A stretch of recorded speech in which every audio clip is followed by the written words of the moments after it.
Chant 7, chapitre 13. Le comportement d'un être parfait.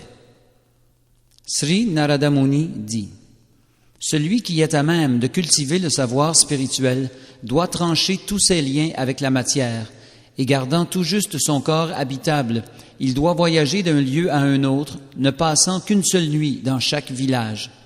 De cette façon, sans être dépendant des besoins du corps, le sannyasi doit voyager de par le monde. Celui qui fait partie de l'ordre du renoncement peut même éviter de se couvrir du moindre vêtement. S'il en porte un, ce ne devrait être qu'un pagne. Lorsque cela n'est pas nécessaire, le sannyasi ne doit même pas accepter de bâton, danda. De toute façon, il doit éviter de porter autre chose qu'un danda et un kamandalu. Parfaitement satisfait en son fort intérieur, le sannyasi doit vivre en recueillant des dons de porte en porte. Sans dépendre de personne ni d'aucun lieu, il doit toujours se montrer un ami bienveillant, un bienfaiteur de tous les êtres vivants et être un paisible et parfait dévot de Narayana. C'est dans cet esprit qu'il doit se déplacer d'un lieu à un autre. Le sannyasi doit toujours s'efforcer de voir l'absolu présent en toute chose et de voir que toute chose, jusqu'à cet univers dans son ensemble, repose en l'absolu. Qu'il soit conscient, inconscient ou entre ces deux états, il doit s'efforcer de comprendre le moi véritable et s'y établir tout entier. De cette manière, il devrait se rendre compte de ce que les états conditionnés et libérés sont purement illusoires, dépourvus d'une réalité tangible. Animé par cette connaissance supérieure, il ne devrait voir que la vérité absolue présente en toute chose. Puisqu'il est certain que le corps matériel sera anéanti et que la durée de notre existence n'est pas assurée, il ne faut louer ni la mort ni la vie. On doit plutôt observer le temps éternel au sein duquel les êtres vivants se manifestent puis disparaissent. Il faut rejeter la littérature qui ne sert qu'à faire perdre du temps, c'est-à-dire qui ne procure aucun bienfait spirituel. Il ne faut pas gagner sa vie en devenant un professionnel de l'enseignement, pas plus qu'il ne faut se livrer à la joute des arguments et des contre-arguments. En outre, il ne faut chercher refuge en aucune cause ni faction. Un sannyasi ne doit pas faire miroiter des promesses de gains matériels aux yeux du public en vue d'attirer de nombreux disciples, ni lire quantité d'ouvrages inutiles ou faire des exposés afin d'assurer sa subsistance. Il ne doit jamais chercher à accroître vainement ses richesses en ce monde. L'être paisible et serein en toutes circonstances, dont la conscience spirituelle est réellement développée, n'a pas besoin d'accepter les symboles du sannyasi, parmi lesquels le tridanda et le kamandalu. Selon les besoins, il peut parfois les accepter et parfois les rejeter. Bien qu'un saint homme ne se révèle pas nécessairement tel qu'il est aux yeux du monde, son comportement dévoile ses vues. Pour le commun des hommes, il doit se présenter comme un enfant qui ne peut rester en place, et bien qu'il soit le plus grand et le plus profond des orateurs, il doit faire comme s'il était muet. En guise d'exemple historique, les sages érudits racontent l'histoire d'une discussion très ancienne entre Prahlad Maharaj et un homme d'une grande sainteté qui se nourrissait à la manière d'un python. Prahlad Maharaj, le plus cher des serviteurs de Dieu, la personne suprême, partit un jour faire le tour de l'univers avec quelques-uns de ses compagnons intimes à seule fin d'observer des personnes saintes. Il arriva ainsi au bord de la Kaveri, où se dressait une montagne connue sous le nom de Sahya. Là, il trouva un grand saint allongé sur le sol, sale et couvert de poussière, mais très avancé au point de vue spirituel. Les gens ne pouvaient savoir si ce saint personnage était le même homme que celui qu'ils avaient connu, que ce soit par ses actes, par ses traits physiques, par ses paroles ou par ses signes d'appartenance à un varna et à un ashram donné. Prahlad Maharaj, ce grand dévot du Seigneur, présenta son hommage et vénéra dans les règles le saint homme qui avait adopté le mode de vie d'un python. Après avoir ainsi fait preuve de respect envers le saint homme et touché de sa tête ses pieds pareils au lotus, Prahlad Maharaj, désireux de mieux le connaître, s'enquit très humblement auprès de lui. Voyant que ce saint personnage était bien gras, Prahlad Maharaj dit: « Ô saint homme, tu ne fais aucun effort pour gagner ta vie, mais tu n'en es pas moins très corpulent, tout comme un matérialiste attiré par les plaisirs de ce monde.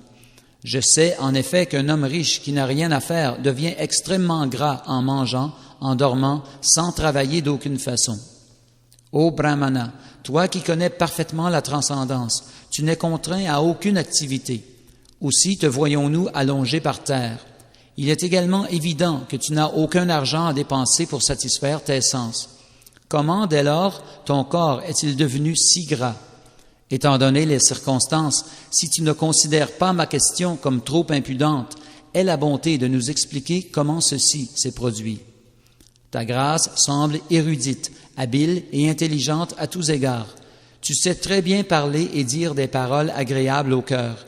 Tu vois que la généralité des hommes se livre à des actions intéressées, et pourtant tu restes étendu là, inactif. Narada Muni poursuivit. Ainsi interrogé par Prahlad Maharaj, roi des Daityas, le saint homme fut captivé par ce flot de paroles aussi douces que du nectar, et ce fut en souriant qu'il satisfit la curiosité de Prahlad Maharaj. Le sage Brahmana dit « Ô Prahlad Maharaj, toi le meilleur des asuras, reconnu par les gens évolués et civilisés, du fait de ta vision spirituelle qui te permet de déterminer le caractère d'un homme et de percevoir ainsi clairement les véritables résultats de l'acceptation et du rejet des choses, tu as conscience des différents niveaux d'existence. Narayan, le Seigneur souverain, qui possède dans leur plénitude toutes les perfections, prédomine au plus profond de ton cœur, car tu es un pur bhakta. Il dissipe constamment en toi les ténèbres de l'ignorance, de la même façon que le soleil chasse l'obscurité de l'univers. Ô roi, bien que tu saches tout, tu m'as posé des questions auxquelles je vais m'efforcer de répondre selon ce que j'ai entendu d'autorité en la matière. Je ne peux maintenant garder le silence, car celui qui désire se purifier a tout intérêt à s'entretenir avec un personnage comme toi. À cause de désirs matériels insatiables, j'ai été emporté par les vagues des lois de la nature matérielle, si bien que je me suis livré à différentes activités, luttant pour l'existence au sein de diverses formes de vie. Dans le cours du processus d'évolution résultant des actes intéressés qui visent à la satisfaction indésirable des sens matériels, j'ai reçu cette forme humaine qui peut me mener aux planètes édéniques, à la libération, aux espèces inférieures, ou à une renaissance parmi les êtres humains.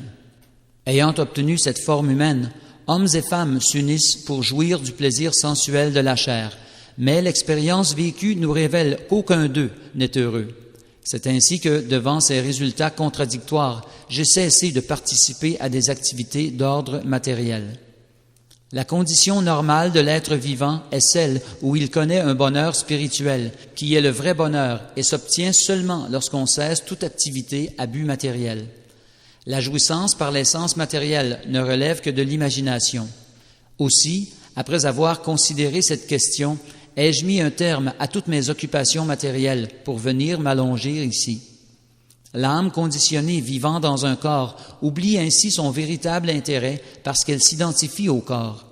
Celui-ci étant matériel, il a naturellement tendance à être attiré par la diversité des objets de l'univers matériel, et c'est ainsi que l'être vivant endure les souffrances inhérentes à l'existence matérielle. De même qu'un cerf, dans son ignorance, ne peut voir l'eau d'un puits couvert d'herbe et cherche à boire ailleurs, l'être vivant recouvert d'un corps matériel ne perçoit pas le bonheur qui se trouve en lui-même et se met en quête des plaisirs du monde. L'être vivant tente de trouver le bonheur et d'éliminer les causes de souffrance, mais parce que les divers corps qu'il revêt sont entièrement soumis à la nature matérielle, tous les desseins qu'il conçoit en différents corps, vie après vie, sont en fin de compte voués à l'échec. Les activités matérielles s'accompagnent toujours de 3 conditions misérables, adhyatmika, adidaivika et adibhautika. En conséquence, même si l'on obtient un certain succès en se livrant à de telles activités, quelle est la valeur de cette réussite, puisque l'on reste prisonnier de la naissance, de la mort, de la maladie, de la vieillesse et des suites de ces actes intéressés? Le Brahmana poursuivit. Je vois bien que les riches, victimes de leur sens, se montrent très avides d'accumuler d'autres richesses et souffrent d'insomnie du fait de 1001 craintes, en dépit de leur opulence. Ceux qu'on considère comme matériellement puissants et riches sont constamment rongés par l'angoisse à cause des lois gouvernementales, des voleurs et des brigands, de leurs ennemis, des membres de leur famille, des animaux, des oiseaux, des personnes cherchant à recevoir des aumônes, du temps inexorable et même de leur être propre. Aussi vivent-ils invariablement dans la peur.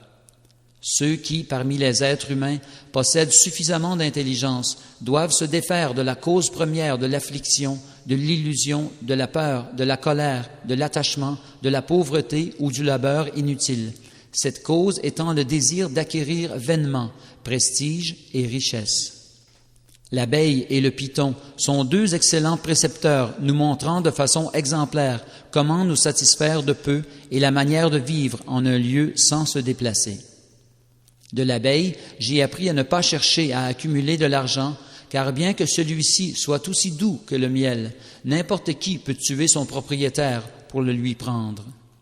Je ne fais aucun effort pour obtenir quoi que ce soit. Je me contente de tout ce qui me vient sans difficulté. Et si je n'obtiens rien, je reste patient et non troublé, et je m'allonge ainsi tel un python, parfois pendant de nombreux jours.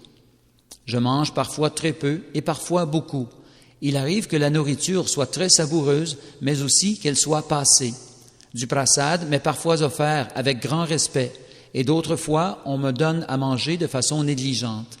Je mange tantôt le jour, tantôt la nuit. De la sorte, je mange tout ce qui est aisément disponible. Pour me vêtir, j'utilise ce qui se trouve à ma disposition, qu'il s'agisse de lin, de soie, de coton, d'écorce d'arbre ou d'une peau de cerf, selon mon destin. Je me trouve pleinement satisfait et serein de la sorte. Je m'étends parfois à même le sol et d'autres fois sur des feuilles, de l'herbe ou de la pierre, sur un tas de cendres ou encore, si d'autres le veulent ainsi, dans un palais, sur un lit très confortable avec des coussins. Ô Seigneur, je me baigne parfois soigneusement, je m'enduis alors entièrement de pulpe de santal, je porte une guirlande de fleurs, de luxueux vêtements et de non moins beaux ornements. Je voyage alors en tant que roi sur le dos d'un éléphant, dans un char ou sur un cheval. À d'autres moments, en revanche, je me déplace tout nu, comme une personne hantée par un fantôme. Divers êtres possèdent différentes mentalités. Il ne m'appartient donc pas de glorifier ou de critiquer aucun d'entre eux. Je désire seulement leur bien à tous, en espérant qu'ils accepteront de s'unir à l'âme suprême, l'être souverain, Krishna. Les notions de bien et de mal issues des spéculations du mental doivent être perçues comme de même essence, puis investies dans le mental, lequel doit ensuite être sacrifié dans le faux ego. Le faux ego doit alors être intégré à l'énergie matérielle globale. Voilà comment on combat la fausse discrimination. Une personne érudite et réfléchie doit réaliser que l'existence matérielle n'est qu'illusion. Ceci n'est possible que par la réalisation spirituelle. Un être qui a véritablement perçu la vérité doit cesser toute activité matérielle, étant établi dans la conscience de son moi réel. Ô Prahlad Maharaj, tu es sans conteste une âme réalisée et un dévot du Seigneur suprême. Tu ne te soucies ni de l'opinion publique, ni des écrits profanes. C'est pour cette raison que je t'ai exposé sans hésitation le processus de ma réalisation spirituelle. Narada Muni poursuivit.